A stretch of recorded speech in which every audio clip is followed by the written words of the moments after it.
translator so we can all understand what he's saying. He is a cultural attaché at the embassy of the Republic of Yemen. He is also a highly accomplished artist, and his painting celebrates the true nature and history of Yemen. He is committed to changing the pictures in Yemen, and he's working with us in the field of human rights education. Here we have Dr. Mustapha.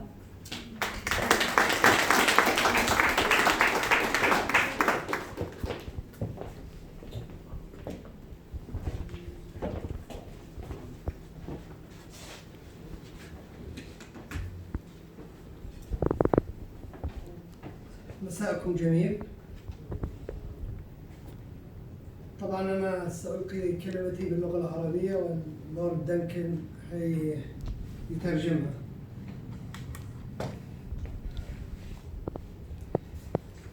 تعرفون الانتهاكات الجسيمة لحقوق الإنسان في اليمن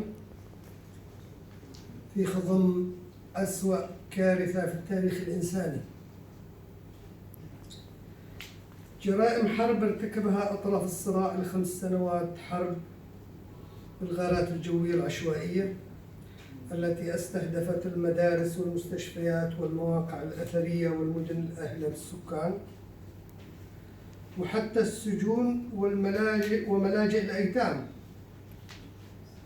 وكذلك القنص والألغام الأرضية والقتل والاحتجاز والإرهاب التعسفي والتعذيب والاغتصاب الجنسي،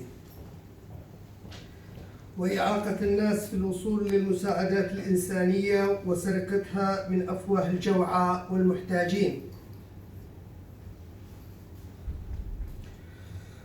والمشردين وحرمان الناس من الحق في الحياة والتعليم المناسب والمستمر، والتمييز الجنسي والطائفي، وقطع المرتبات وكل سبل العيش الكريم، والاحتجاز والخطف والإخفاء القسري وسوء المعاملة والعنف الجنسي والتعذيب وتجنيد الأطفال وحرمانهم من حقهم في التعليم وانتهاك الحريات والحقوق الاقتصادية والاجتماعية والثقافية. كل تلك ترقى إلى انتهاك القانون الدولي لحقوق الإنسان والقانون الإنساني الدولي حسب الاقتضاء. وكل هذه الانتهاكات مستمرة برغم مرور 5 سنوات على حرب الوكالة تلك، وبلا هوادة، والضرب بمحنة الشعب اليمني عرض الحائط في غياب أي إجراءات يقوم بها المجتمع الدولي لوقف الحرب ومحاسبة أطراف الصراع، وهو الأمر الذي شجع على انتشار ثقافة الإفلات من العقاب في وسط مصالح دولية اقتصادية غير إخلاقية ولا إنسانية. ولا شك لو تمت ستؤدي إلى تحميل الأفراد المعنيين المسؤولية عن جرائم الحرب إذا أحيلت إلى محاكم مستقلة ومختصة. إن على المجتمع الدولي مسؤولية كبرى في كسر قيود الظلم والإرهاب والدمار والفقر والأمراض والعوز والحاجة والتي يعاني منها الشعب اليمني المحاصر. أيها الحاضرون الكرام، ونحن نحتفل باليوم العالمي لحقوق الإنسان، ومن هذا المكان وهذا المنبر نناشد المجتمع الدولي ومنظمة الأمم المتحدة ومنظمات حقوق الإنسان الدولية بسرعة تشكيل لجنة دولية متخصصة للتحقيق في الانتهاكات الجسيمة التي يتعرض لها اليمن وشعبه الأصيل من قتل وتشريد من قبل أطراف الصراع والحرب الدائرة منذ 5 سنوات، والتي أكلت الحجر والبشر ونشرت الخراب والدمار والجهل والفقر والفاقة والأمراض. إن أبناء وطني يا سادة، نساء ورجال وأطفال وشيوخ، يعيشون أوضاعا مأساوية غير منطقية ولا إنسانية في كلم القدر وهلاك البشر. وبلدهم بكل صدق كورقة في مهب ريح عاصف وسفينة تحاصرها الأمواج من كل حدب وصوب. إنها فريسة بيد الطامعين والنخب السياسية والأحزاب الخرفة والحكومة الشرعية الفاسدة، وكلهم في الحقيقة توابع للدول. سرقوا ثورة الشباب النظيفة في عام 2011 وقتلوا حلمهم في مستقبل زاهر ودولة مدنية عادلة، ثم هربوا يديرون الأموال المدنسة وحروب الوكالة عن بعد من خارج البلد، ويبيعون ما تبقى من أنفاسه في أسواق البورصة ونخاسة الأوطان، وتركوه ضحية في قارعة الطريق مكسور مسلوب الإرادة والقرار. إننا نناشد ونطالب المجتمع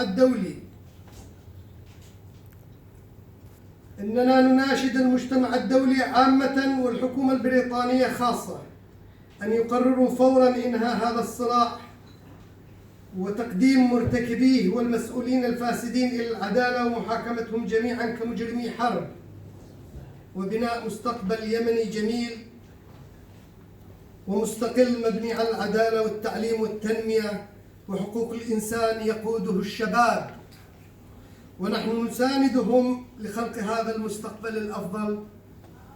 مرة أخرى مساءكم جميل، السلام عليكم.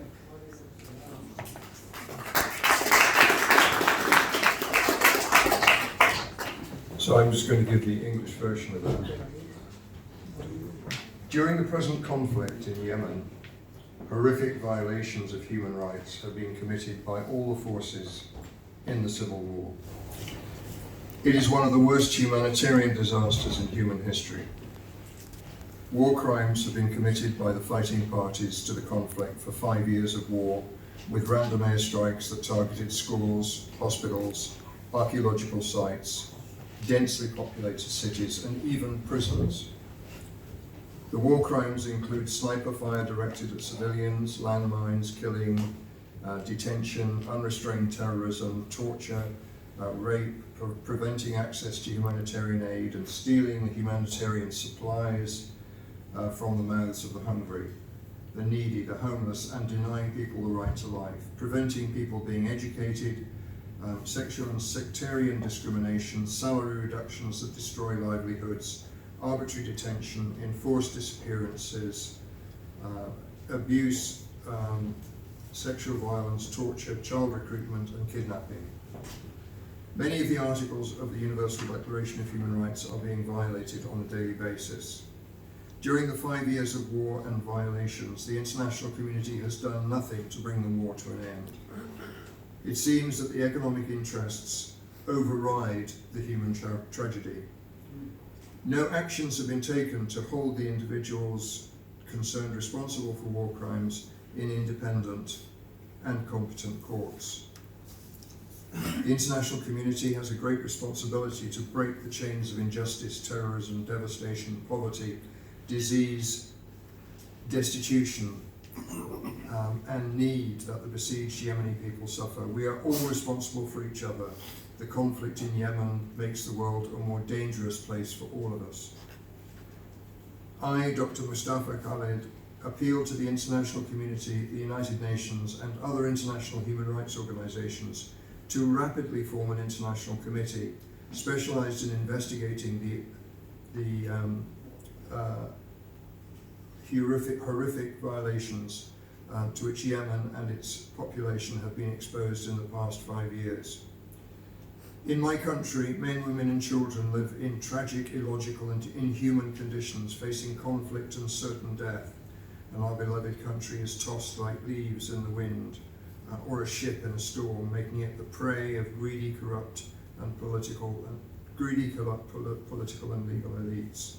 I urge the international community to decide immediately to end this conflict and bring the perpetrators to justice. The future of Yemen will be built on human rights, and for that we need education and education in human rights. As people fully understand human rights more and more, we will work with the good people to create that better future. Thank you.